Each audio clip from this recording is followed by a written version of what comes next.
Proud to become part of a global brand with an Irish family heritage. If your car, van or house insurance is due for renewal, call Gallagher for a quote today on 0818 222 400.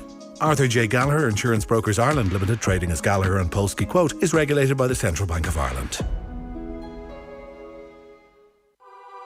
Turn heads this Christmas with the gift of Dyson Hair Care, available at Brown Thomas and Arnott's. Experience the difference a Dyson Supersonic, Airwrap and Corral can make to your hair routine. Available in-store or shop online at brownthomas.com and arnotts.ie.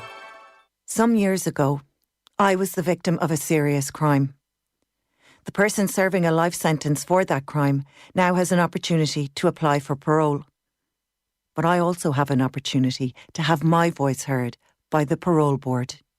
Victims of a serious crime. Your voice counts in the parole process. Find out more and register at gov.ie/parole board or call 01 474 8770. On 106 to 108 FM, on the News Talk app, powered by Go Loud and smart speakers. This is News Talk. Good evening, I'm Claire McNamara. A man who was found dead in a house in County Monaghan earlier today had been stabbed. Gardaí believe this death is linked to another incident a short distance away in which another man died after being struck by a car. Mairead Cleary reports. At 6:30 this morning, a man in his 60s was discovered with stab wounds in a house in Broomfield, a 5-minute drive from Castleblaney. Shortly after, another man was struck by a car and died on the Ballynacarry Bridge, not far from the house. Gardaí believe these deaths are connected and are working to establish if these men knew each other and what the nature of their relationship was like. The cordon has been lifted on the house and the man's body has been taken to Our Lady of Lourdes Hospital, where a post-mortem will take place. Mairead Cleary in County Monaghan. The head of the European Commission says Brexit can't be used as an excuse to block reconciliation in Ireland. Ursula von der Leyen addressed a joint sitting of the Dáil and Seanad earlier. She said Ireland and the EU have benefited from each other over the past 50 years of the country's membership. President von der Leyen says Ireland brings a huge amount to the Union. Ireland is Europe's springboard over the Atlantic, a gateway to the world. 2 centuries of immigration has given Ireland an unparalleled soft power and diplomatic network. There are few countries more skilled than Ireland at leveraging the influence and friendship of a historic diaspora. New tipping legislation will not make any difference to employees' tax liability, according to a union. From today, employers can't keep staff tips or use them to make up wages. They will have to display a clear policy on where tips and service charges go. Fiona Dunn of ICTU says it makes no real change for revenue. This doesn't change what's already in place around tax. Revenue had, through the Pay Commission a number of years ago, they indicated that they're not massively interested in this area because the estimated income amounts from tips are quite small. So we believe that an audit wouldn't be justifiable in terms of the cost, the returns. And pharmaceutical giant Pfizer's announced its biggest expansion investment in Ireland to date. 400 to 500 permanent jobs will be created at a new facility planned for the firm's Grange Castle site in Dublin. That's your news. More in an hour. News Talk weather. Thanks to Ryanair. Need a gift for Chris Kindle? Ryanair gift cards are the perfect gift. Cloudy tomorrow with scattered showers, highest temperatures of 8 to 11 degrees. And now you're up to date on News Talk. All you need for Christmas. News Talk's Christmas cash machine. Grace Hanlon in Kildare became the latest winner when she answered our call this afternoon. We're going again now, and it's the Christmas cash machine. We've yet another huge cash amount on the line. Here's the number you need to know. €51,172.03. Text play to 57557. That's 57557. Get your entry in by 3 o'clock tomorrow afternoon. Then across the Go Loud network of stations, Barry Dunn will make that call. If your phone rings, Answer it within 5 rings. Tell him the exact amount in euro and you win the cash. Remember, it's €51,172.03.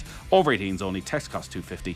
Terms and conditions on newstalk.com. The Football Show on Off the Ball. With Sky. Watch Premier League, Women's Super League, EFL, Scottish Premiership and much more. Live on Sky Sports. I'm prepared to do anything I can to play for my country again. Do it then. What about your start to the game? It wasn't bad, was it?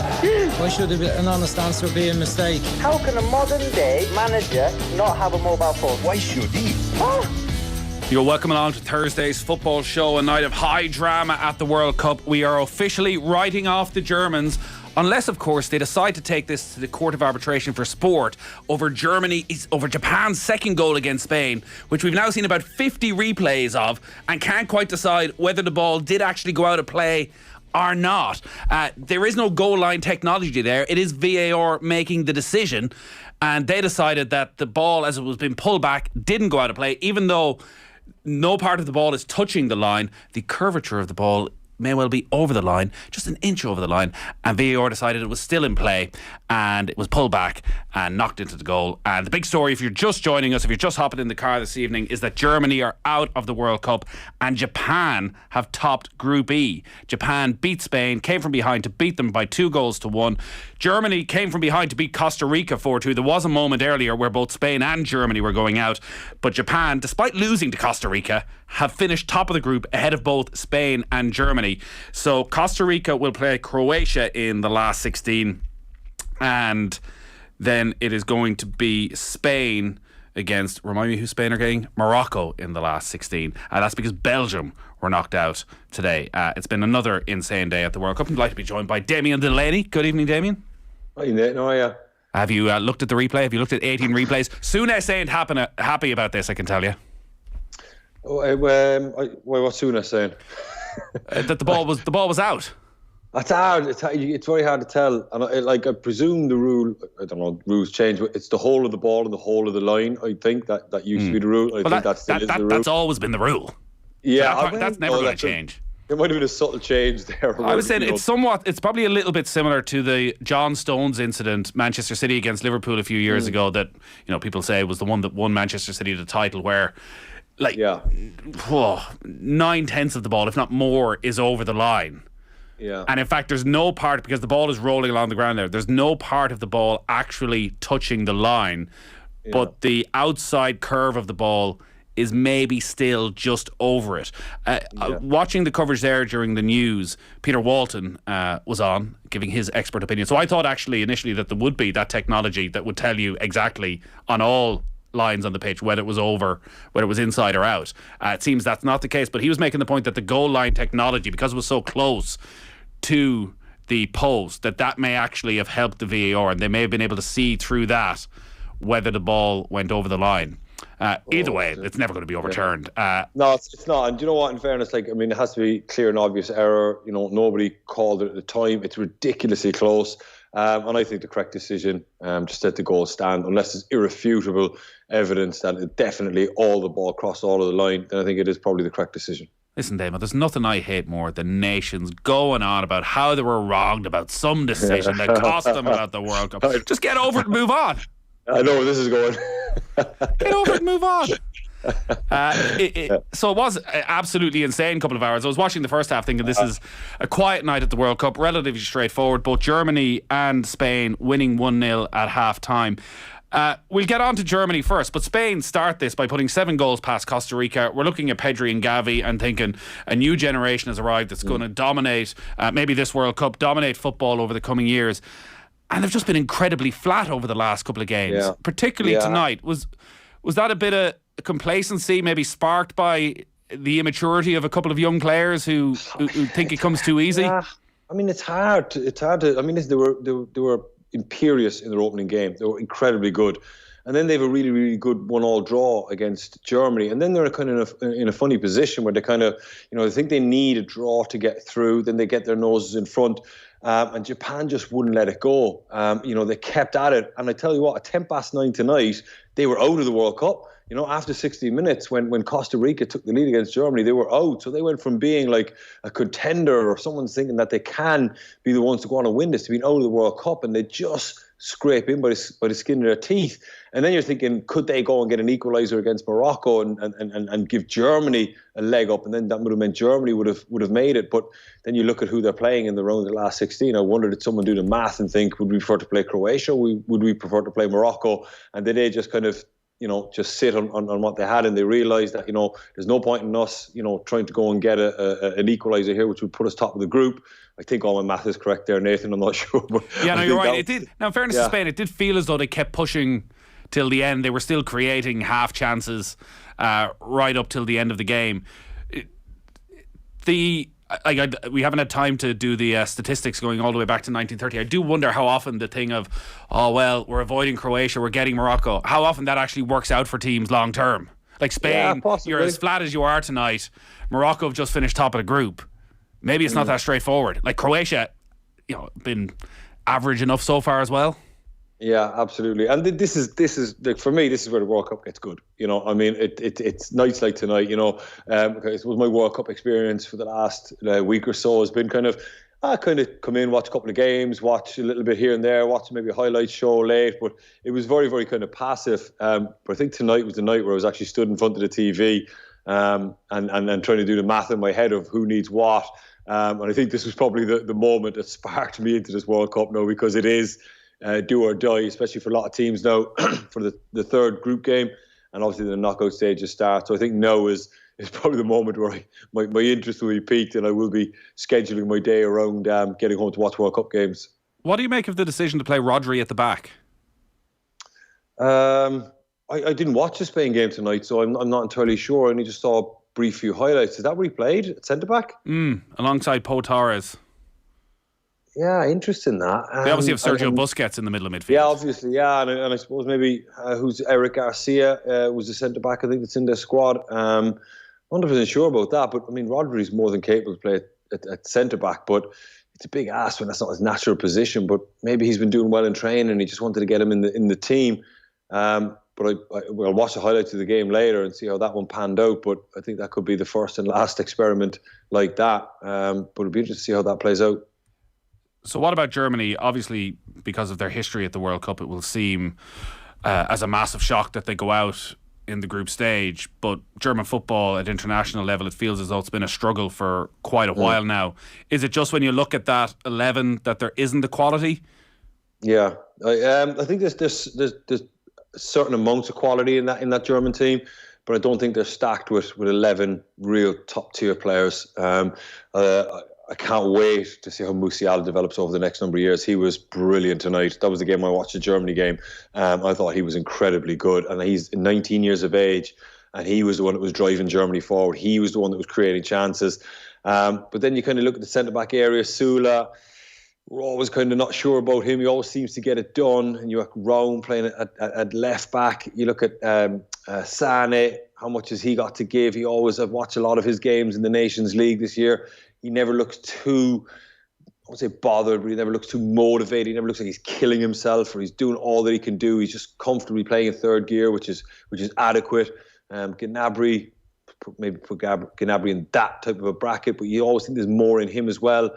And then you look at Thomas Muller, as good and all as he is, should he be anywhere near that German team? But if they're not producing the young players, or the young players haven't developed quick enough to push these players, but I could imagine there being a big inquest post this World Cup and a kind of a rejig of German football and a kind of a reintegration of a certain type of player and a rediscovering their identity, because they do just look a little bit patchy, and I think it probably all just got away from Hansi Flick in the build up to it, and there was probably an attitude of it'll be all right on the night, possibly with them.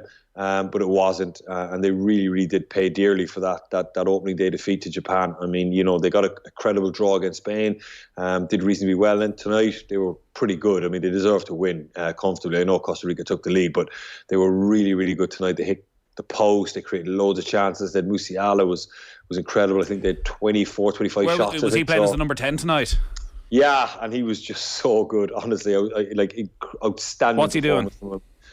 dribbling. He's got these twinkle toes in the box where he's just driving forward, running forward, a real engine on him, powerful running, dynamic running, arriving late in the box, travelling with the ball, picking it up, jinking on the edge of the opposition box, taking people on, trying to get shots away, a real energy about him.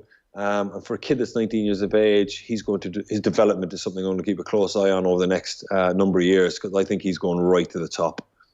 That German revamp would need to happen pretty quickly, because they're hosting the European Championship in 18 months' time. So they'll need to get it together, and you'd imagine it probably is the end of the road for quite a few of those players. Are you a two-screener on nights like this? Are you flicking between the two of them, or do you just like to concentrate? No. I like to concentrate. No, I know.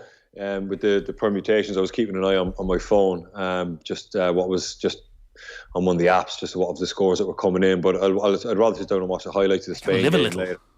That's what it's all about. He said, I'm enough to be playing now. If my missus walked in and saw me watching one on the laptop, one on the TV, and the potting mat on the floor in front of me. There's only so much you can concentrate on. Yeah, absolutely.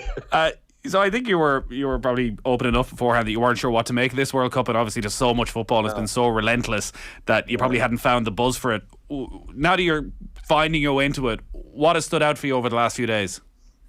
I suppose teams.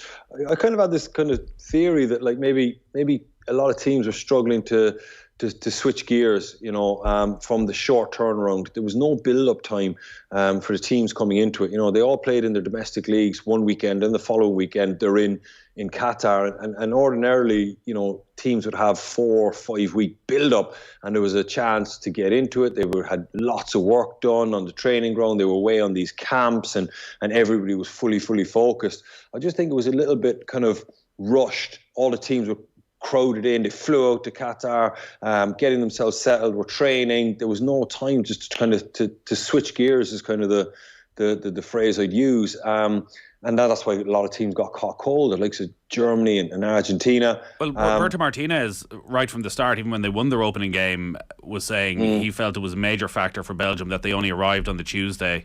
And at that stage, he was quite positive that they would build into the tournament and get better as it went along. Obviously, they were knocked out today, so that wasn't the case. So is it something you would expect that the teams that have made the knockout stages, like, they're not going to have much time in the training ground? No, they're going to get it going. As Roberto Martinez says, we're there. They want to build into the tournament. They want to. Now they're starting to have their team meetings. To spend a lot of time together, immerse themselves in the environment. And I suppose with the likes of Argentina, that opening day defeat would really have focused their minds and just thought, wow, we ain't got any time here to build into us. Belgium got caught, Germany got caught, Argentina seemed to have just gotten away with it, and I would expect them to get up to speed. But I just think it's just a case of the players just getting mentally focused on the World Cup. There's an awful lot happening, media duties. It would have been whirlwind from one weekend to the next, and it's two completely different environments. And I suppose the ones that have kind of survived that, the likes of Argentina, they will get themselves going, and the players will be able to get focused and get stronger. So even after the opening day defeats, I was always kind of the opinion that these teams, I wouldn't discount them just yet. When you look back through history, there's been plenty of teams have lost their opening game and gone on to win the World Cup, or lost a group game or an important game and gone on to win the World Cup. So look, I just think that it's a unique experience. It's a Winter World Cup. There's so many variables, and it's new for everybody, players included. So I kind of agree with Roberto Martinez there. It didn't work out for Roberto. He stood down as Belgium manager after the game today. We were debating earlier about the golden generation of Belgian players, as to how much they'd achieved, finishing third at the last World Cup, been beaten by the eventual winners at the last Euros and the last World Cup, and whether we expected too much from them. Obviously, so many of their best players have played their best football in the Premier League, and maybe that skews our view on what they can achieve. When you look at that Belgian side over the last 5-6 years, would a greater manager than Roberto Martinez have elevated them to a higher achievement? Well, I think the thing that always stuck with that Belgian team is how often they were world number one. They seem to be world number one for about 5 years, from maybe 2015 right through to 2020. They always were there or thereabouts, in impeccable qualifying records. They never could get it done. And look, I think 2016, 2018 and 2020, those tournaments were that golden generation. Nobody really expected anything of Belgium. Now, I think they probably would be entitled to expect to get out of the group. But you could see that the likes of Witsel, a lot of miles on the clock there, Vertonghen and Alderweireld, they're no longer plying their trade in the Premier League. They've kind of over the hill a little bit, and they're kind of on the downward curve of their career. Kevin De Bruyne can never really seem to get it going for Belgium in the same way that he does in Man City. Why is that? Because John Giles was on earlier saying, like, tonight was the perfect comparison of, on the one side you have De Bruyne, on the other side you have Luka Modric, who is coming from a similar situation in Real Madrid, where while he's still surrounded by very good players of Croatia, nowhere near the calibre, yet he drives that team, he controls that team, whereas Kevin De Bruyne publicly has undermined his team over the past week by saying publicly that they're too old, and also on the pitch never feels as though he's going to grab the game by the scruff of the neck when he's in a Belgian jersey. Yeah, I think that's probably just him feeling comfortable at Manchester City. It's his environment, it's what he works in, and maybe he's just finding it hard to transfer that form from his club to the country. And also, can the truly great players not do that? I would agree with you. Yes, the truly great players could come in and transcend all that, like Diego Maradona in 1986. I'm not putting Kevin De Bruyne in Maradona bracket before anyone says that, but that type of personality can grab a team. But if we're being honest, that Belgian team was finished after the Euros in 2020, and they haven't recycled in the same way that we're talking Germany are going to have to do now. But I suppose Roberto Martinez was probably more in hope than anything else that these guys had one more tournament in them. But as soon as you saw their squad, you could tell that it was nowhere near it. Especially when you look at their centre backs, their form was patchy enough. In the lead up to the World Cup, I know they came to Dublin and we got a good result against them, but they weren't the marauding world number one team. And their generation passed them by. I think he stepped down tonight, I think Martinez. So somebody else is going to have to come in there, and I hope to God that they haven't neglected their underage systems, and they can build again and hopefully build a team capable of contending. Poor old Romelu Lukaku has been injured pretty much all season. He comes on for the second half and he has the chances. He hits the post at one stage. There's a header, quite a similar situation actually to the goal that was given for Japan. Kevin De Bruyne pulled it back and it was over the line. That one was headed over the crossbar, and then a strange one where it just bounces off his chest 3 yards from goal. Lukaku, it feels in a way, sums up that generation and the confusion around how good they were and how great they were. He's been so brilliant at times during his career, but struggled to deliver on the big occasion. I presume you played against him plenty of times. Like at the sort of forward you'd worry about the night before about what he was going to do to you? You would. I mean, he was obviously incredibly strong. The times I played against him was when he was at Everton, and obviously at Manchester United later. But at Everton, he was fit. He looks like the type of player that if he's not playing or training regularly, his fitness or his shape falls away very, very quickly. We all remember those shots at Manchester United over his time there, where he was chronically out of shape. Visibly, he wasn't in the conditions he should be in. So he looks like the type of guy that if he's out injured or he's out of favour, his off-field life deteriorates, and that's why he gets into that type of condition. And obviously he's not been involved much in Italy this year, and I think that's it. He's the type of guy that has to be playing week in, week out, made to feel like he's the main man. Fans love him. That's what he got at Inter when he went and he had that spell there under Antonio Conte. Antonio Conte is the type of manager that could get into Lukaku and make him feel brilliant and give him the motivation to stay in shape. So look, he's a decent player, Lukaku. He's a handful. I would never say that it was ever easy playing against him. He was incredibly strong, quick, direct. But obviously he seems temperamental, not in a deliberate type of way, but in kind of, mentally, he's obviously, what's the term I would use here? It fluctuates for whatever reason. When he's good, but when he's bad, everything falls apart. Would there be a lot of players like that if they're not at 100% peak fitness? There's too big a fall off? No, very rare. You'd get that. I mean, most players now are just it's bred into them. That they look after themselves, even when you're not in the team or you're not playing well. It's just a natural thing where you stay focused. But I suppose maybe he's had that in him, but he's always scored goals, or someone would always look at him and say, if we get him fit and we get him firing, he can be a world-class centre forward. He proved that at Inter. That year they won the league, and at times at Everton he was unplayable. So, look, not really, but I suppose centre forwards that score goals will always be given more of a pass than anyone else. Managers will always work hard to get someone in because scoring goals is finding a goal scorer is so difficult to do. So managers would obviously be a bit more patient with him and think that I'll be the one that can get him going. But when things aren't going well for him, it looks like he just falls apart. So England are through to the last 16, play Senegal on Sunday evening. Conversation feels somewhat similar to Euro 2020 and that draw against USA, a massive negative reaction to the style of football, to the fact that Phil Foden wasn't in the team. Have England developed in any way since Euro 2020? No, Gareth Southgate has his way of playing. He has his ethos, I suppose, of tournament football. And he just does enough. He will never go out and open up and go after a game and throw down a marker and say, we're England, we're here, and we're contenders. He will always plot his way, pick a team that he thinks will get a result, and he believes that one goal is enough. The Iran game aside, they came in and absolutely bulldozed them. Then it went back to the USA game where it was like, a draw probably gets us through, or a draw will be enough. And then the Wales game, it was, the first 60 minutes until they scored the goal, it was a pretty drab affair. And, England were just not taking any risks. They weren't taking any risks or risking anything in terms of Wales getting a goal, because he knows how important confidence is. And he knows that if they can stay solid at the back, they have goal scorers, they have good attackers. But he's not going to open up and just blitz it for a variety of reasons, really. So is Harry Maguire a good defender in the right system?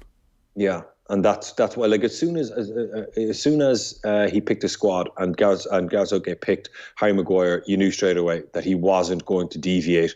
I think the crime for England was the fact that they didn't think, let's go and get Tomori. And I know Mark Way, he played a couple of games as well, or they didn't look at that and say, we need to find a prototype modern day centre-back that's comfortable in open spaces, comfortable on the halfway line in a 1v1, 2v2, because that way then you can play with one number 6 in Declan Rice, you can play with, Trent Alexander-Arnold. It's why Trent doesn't play well for England.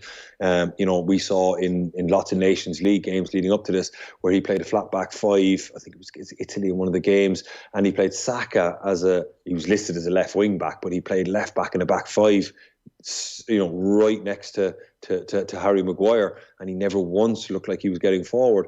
So I think that's the default mode for Gareth Southgate, that he will just say, I have Harry Kane, one of the best goal scorers in world football. If I can keep a clean sheet, keep it tight, I know I'll get goals, but I'm not going to put us in a position where, especially now we're in the knockout phases where, a bad half and you're going home.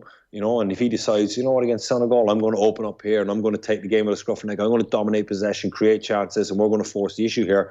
And then they get hit in the counter-attack by the Senegalese. And now all of a sudden it's panic stations. Maybe something similar to, what happened with Roy Hodgson against Iceland in 2016, where it was just like a goal out of the blue and England couldn't recover, and all of a sudden panic set in, and they didn't have the wherewithal to recover. So I just think that moving forward, for England, they have so many attacking number 8s, number 10s, inverted wingers, whatever you want to do to get all them in the team. You need, fullbacks that are going to join in, Trent Alexander, Luke Shaw. If you want to play with 3 number 10s in Mount, Foden and Grealish, and then Harry Kane up top, or you wanted to have some variation like that. So maybe like a 4-1 or a 4-3, whatever you want to call it, and then get Harry Kane at the top end of the pitch. That would be the best way to go about it for England. But for that, I think, you would need Tomori in the team. He's certainly capable of doing that. I've watched a lot of him at AC Milan. But I just think that, they'll get by Senegal. They'll do just enough. Then they'll play France in the last 8. And I would bet my bottom dollar it'll be a flat back 5, and I mean a flat back 5 with Calvin Phillips and Declan Rice as the 2 number 6s. And then they'll play Raheem Sterling and Mason Mount and Harry Kane. And it'll be, similar to what they did. So you don't think Phil Foden's performance against Wales is going to guarantee him his place for the rest of the tournament? He might play. Do you go along with that argument that some people have made, that there's no other team in the tournament that wouldn't play Phil Foden, that wouldn't play arguably their best player? Yeah, we see Phil Foden might play when he plays one number 8. I'm just saying Mount, Grealish or Foden. Foden might play. But I think Gareth Southgate will be so focused on defensive side of it, when we're out of possession, falling back into a defensive-minded position where even if you're not tackling, you're filling passing lanes, or you're just doing a job on stopping a number 6, changing the play, something like that. And so he might play Foden, but it'll only be one of them. He won't play, Saka won't be in the team at left wing back, or, it'll be Luke Shaw, and it'll be Luke Shaw stay right next to Harry Maguire, and it'll be John Stones in the middle, it'll be Kyle Walker right side of 3, and then it'll be Kieran Trippier. That's your flat back 5. Phillips, Rice is your 2 number 6s, and it'll be like, let's frustrate the French, let's, goad them into committing too many bodies forward, and Harry will nick us a goal, absolutely, and we'll get out of there at 1-0. I don't think there's any universe or world where Gareth Southgate thinks they're going to go and take on France, go toe-to-toe with them and outplay them. So on the French then, like Kylian Mbappe has been the superstar of the tournament so far, and it feels as though every time he gets on the ball he wants to make something really special and memorable happen. And like if it is England against France in the quarter-final, how do you stop Mbappe if he is in the mood that he looks to be in, if he's in the form that he's in? Do you just sit as deep as possible? Yeah. Give him no space? Like, is he at a level now that even that won't stop him, that he'll just find a different way of breaking through you? I think he has that capability, but what I described there of like that flat back 5 and 2 number 6s and just denying him all space, and anytime he wants to make a run in behind, even if he runs off the back of Trippier, it's Kyle Walker he's running onto, and if he gets past Kyle Walker, John Stones is there, and it's just a sheer weight of numbers.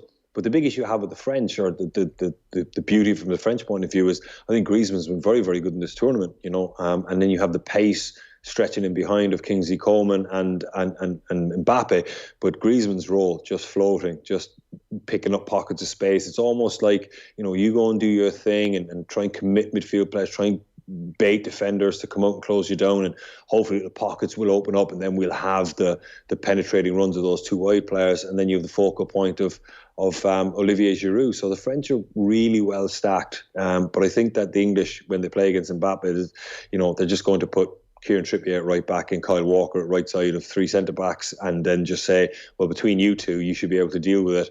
But I think the French have got much more than just Kylian Mbappe, and even if you did crowd him out, it would make it very, very difficult for him. They have other weapons where they can score goals as well. They have a lot of options at centre-half as well, the French.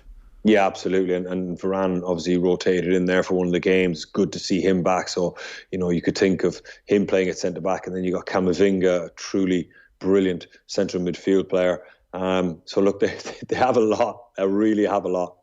I'd say you didn't expect to turn on the TV last night and see your former teammate Steve Mandanda lining out in the World Cup.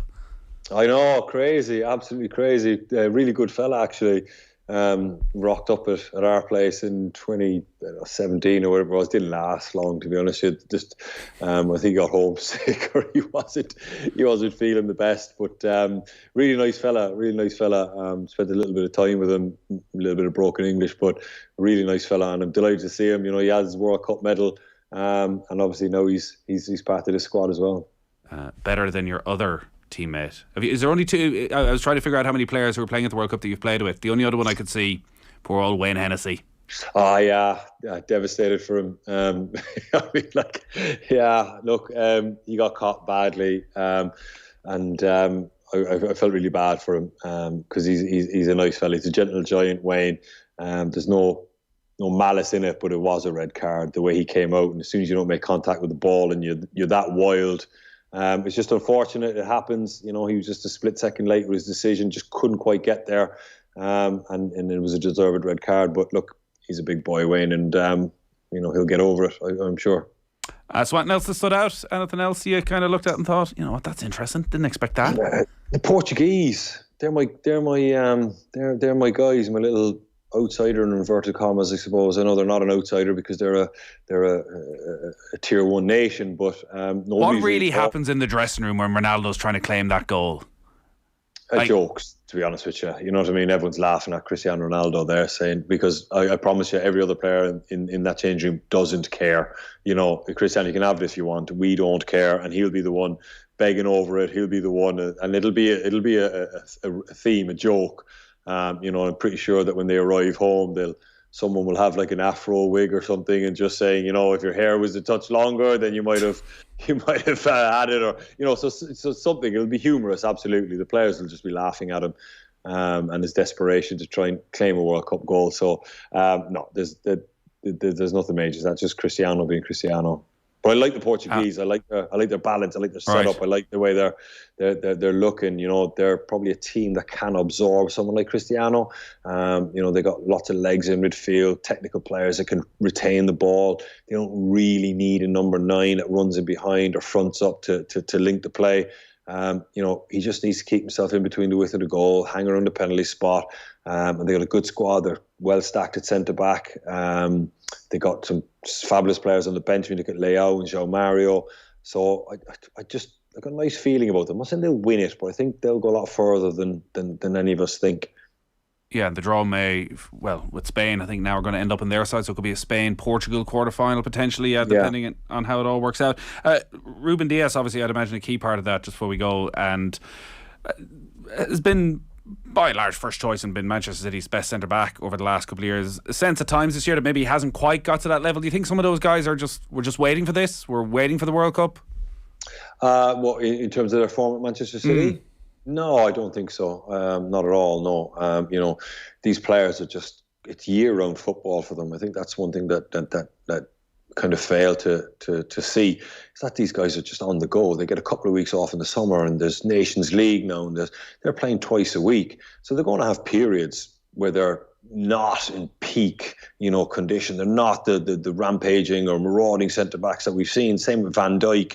They're going to have down periods, and the thing about Diaz, he's probably in the middle, or was in the middle of a down period at City, but he still wasn't making any mistakes. He was still extremely comfortable and confident in what he was doing. He just wasn't, at the peak of it. And for us to expect these guys to be like that for, 350 days out of 365 is a touch harsh, because the physical and mental toll that it takes on their body and mind is incredible. So look, Ruben Dias is a world-class tier 1 premier centre-back in world football, and I think Portugal are going to need him to be that type of form if they're going to go far. All right, Damien, great stuff.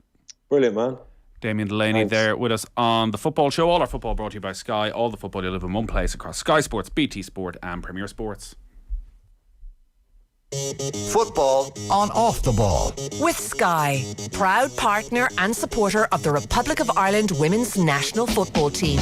This is News Talk.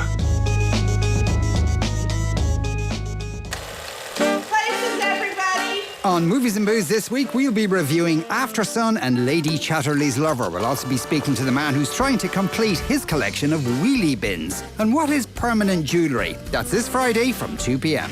Movies and Booze on Moncrief. With Marks and Spencer. On News Talk.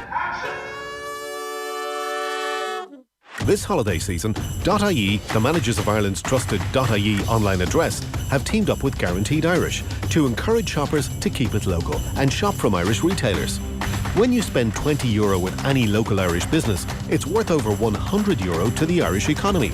So, this Christmas, put the G under the tree. Visit guaranteedirishgifts.ie, your one-stop shop for hundreds of Irish gift ideas. Shop local on a trusted .ie website. Give the gift of magical memories this Christmas with a Clontarf Castle Hotel gift card. Indulge them with a gourmet Sunday lunch in Knight's Gastro Bar, or fine dining for 2 in our award-winning Fahrenheit restaurant. A luxury stay in our 12th century castle is always a nice surprise. Or let them choose their own Clontarf Castle experience. Just 15 minutes from the heart of the city. Christmas gift cards are now available from clontarfcastle.ie. T's and C's apply. Christmas is a time for giving, and here at giftsdirect.com, we're all about the joy of giving gifts. Wish your family, friends, colleagues and customers a very happy Christmas with one of our beautifully presented hampers, packed with gourmet goodies and excellent fine wines. We also ship worldwide, so why not send a taste of home to loved ones abroad? With over 30 years experience, you know you can rely on giftsdirect.com for your best customers and loved ones. Please drink responsibly. Visit drinkaware.ie. Turn Black Friday red with the Red Friday sale from Virgin Media. Get a free 40-inch smart TV when you switch to 500 meg ultra-fast reliable broadband and TV 360. All for just €59 a month for 12 months. Switch in-store or at virginmedia.ie. Virgin Media. Bring on amazing.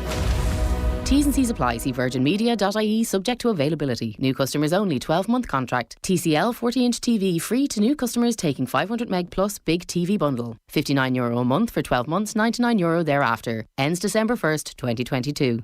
The winds have changed for Bord na Móna, and commitment to green energy has become our home turf. It started with Ireland's first onshore wind farm at our Bellacorrick site in County Mayo. And we didn't stop there. Now, we're delivering renewable energy including solar, wind, battery and biomass.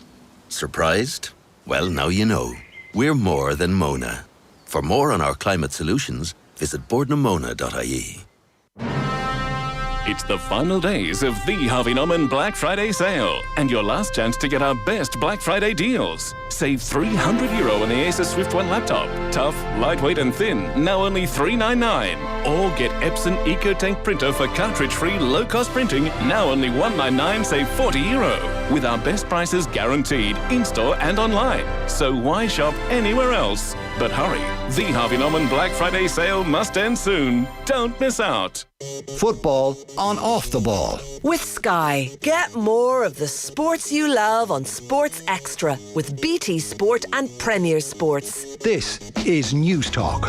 All right, welcome back. It is Thursday's football show. Nathan and Mick in studio. Germany out of the World Cup despite beating Costa Rica 4-2. That's because Japan top Group E. They beat Spain by 2-1.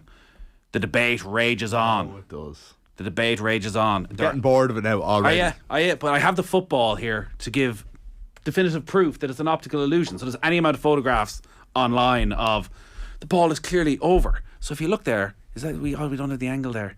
That ball there. If you look at the camera, not touching. Would you say now if you're watching, that ball looks over, doesn't it? Yeah. So actually, even there. Yeah, I would say it looks over. It looks a couple of inches over. You've got, and looking at it from the proper angle, you've actually got at least, well, now you're after going too far. There. But you had about a centimetre to spare there where you had it initially. So that most definitely looks well over the line, but that is actually still in play. But I was wrong before 9 o'clock when I said that the goal line technology works on that. It turns out it doesn't. Okay. So it is actually the VAR looking at all the different angles.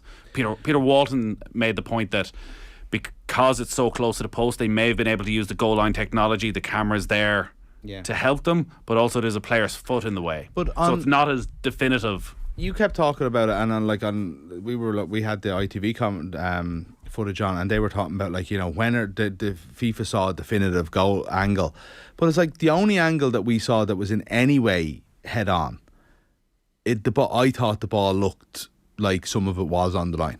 You know what I mean? I don't think it was definitive, but if they did have a better angle, say Arthur was suggesting it was one on the corner flag, then I think they'd be able to see it pretty clearly one way or another. But as I said, the one that was in any way close to being head on looked the closest. The optical illusion ones, as you're talking about, the ones that are from an angle, are so untrustworthy. It doesn't matter what the ball on the ground is touching, it's what the wide part of the ball is over. And you can't trust that one that's from the sideline in the middle of the pitch. It literally, and that's why your demonstration there, I don't know whether anyone would have been able to actually see what was going on, but it actually does show that there is, I was saying that all along, is that is not an angle that's of any use to anyone. But it's enough for Graham Souness. This is the problem. That's enough for Graham Souness to say, look, it's clearly over the line, you can see it with your own eyes. But I'd say Graham Souness was convinced that it was either a white and gold dress or a blue and black dress. Don't go down that route again. No, but I'm just saying that this is what we mean here. You have to be able to open your eyes to the reality of the situation and not just what you think you see. Would you say Graham Souness was I don't know which one he was, but I'd say he was definitive either way. I'm sure he was, absolutely. Yeah. But that's who Graham Souness is. That's what I mean, yeah. He's definitive in that he wants to look good on TV tonight. He's dressing like a lad who does... You're very impressed with him, aren't you? Well, I just think he's dressing like a man who's buying all his clothes at Zara, which I'm not sure anybody over the age of my age should be doing. Is Zara the place to go, is it? But I think I did actually used to get flowers a little bit more. That's the type of thing that Graham is wearing. It's definitely like what the 25-year-olds would wear. In fairness, he can pull it off. I don't know if you know what 25-year-olds are wearing, Nathan. I have to be honest. I have no idea, and I don't know if I want to know, to be quite honest with you. So the end result is Germany are out. So I think most people they'd be more outraged if it was Japan. I think you're right. Although we do have a text that said, I don't know if you have it there in front of you. You might do it more justice than me. You deleted all the texts. Oh, sorry, before I got to read them. I think it said something along the lines of, if that had happened to Ireland, we'd have Jack Chambers on the phone looking for us to be the 17th team in the last 16 before the night was out. Anything that does Jack Chambers on the phone, I think we're roundly against. No thanks. I'm just saying. Oh, we'd be outraged. It would be a national scandal. Politicians would be involved. We'd be extending the show tonight without question. Eamon Ryan would be on News Talk Breakfast tomorrow morning saying that he was in touch with FIFA, or that it's only right that we get in touch with FIFA and make get an explanation, etc. Oh no, absolutely. So the Germans will be very angry today, but I still think they might have got this one right.